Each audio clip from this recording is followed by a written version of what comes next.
Cette cérémonie à laquelle nous assistons revêt un caractère particulier, car elle perpétue les traditions dans les armées et est une occasion de communier en toute convivialité. Elle constitue un cadre idéal d'échange entre supérieurs et subordonnés et contribue également à consolider le lien armée-nation. Mon général, le 5e bataillon d'infanterie que j'ai l'honneur de commander est à la fois fier et honoré de recevoir tous ces hôtes de marque, autorités administratives, locales, religieuses, coutumières, forces de défense et de sécurité, qui, en venant répondre à notre invitation, nous témoignent également leur proximité, leur sympathie et leur engagement. Notre fierté tient aussi à la présence de nos familles, nous militaires du 5e bataillon, tout grade confondu. Et c'est le lieu de rappeler ici l'idéal qui nous lie tous, celui de fructifier le passé glorieux de notre bataillon afin d'en léguer le témoin aux futurs héritiers.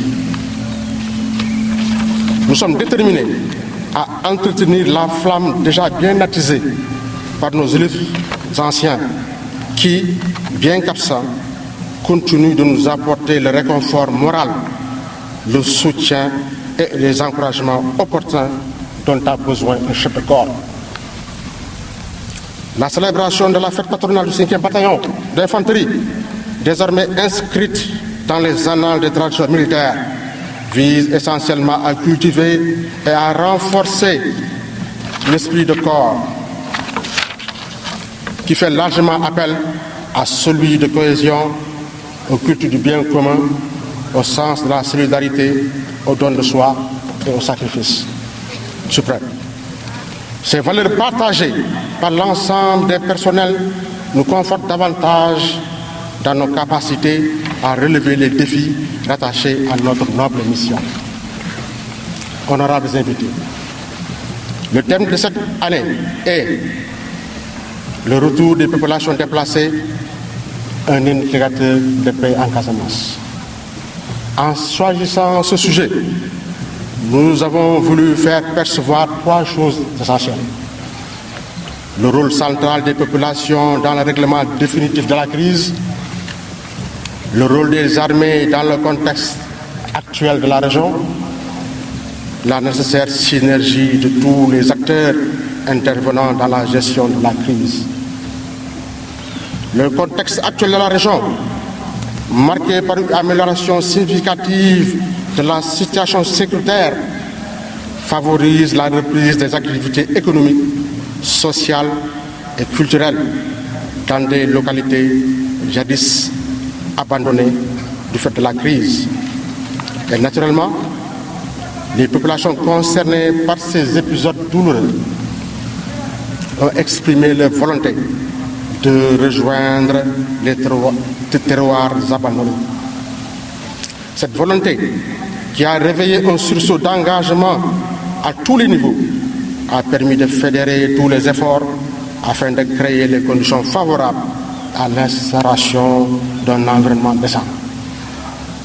Nous, militaires, avons très vite compris que chasser les bandes armées et prendre possession des zones occupées ne saurait suffire comme indicateur de succès pour ces localités jadis prospères, dont la vie quotidienne, rythmée par les va-et-vient entre les concessions et les plantations, les champs et les danses, ont laissé la place à un grand vide et un grand silence. En réalité, nous aurions atteint nos objectifs qu'après un retour à la situation normale qui peut être dépeinte ainsi. Les localités et les pistes d'accès sont sécurisées. Les zones de culture et les plantations sont fréquentables et exploitables. Les populations disposent d'un environnement favorable à la vie.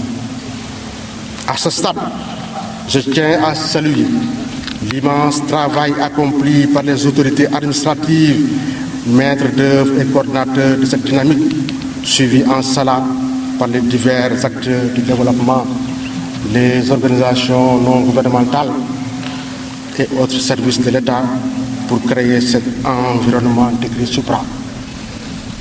L'exemple à offrir est celui de Mbissine, passé en quelques mois d'une zone déserte à un havre de paix dans lequel il est possible de vivre, d'aller à l'école, de se soigner, d'entreprendre des activités socio-économiques, de se distraire, etc.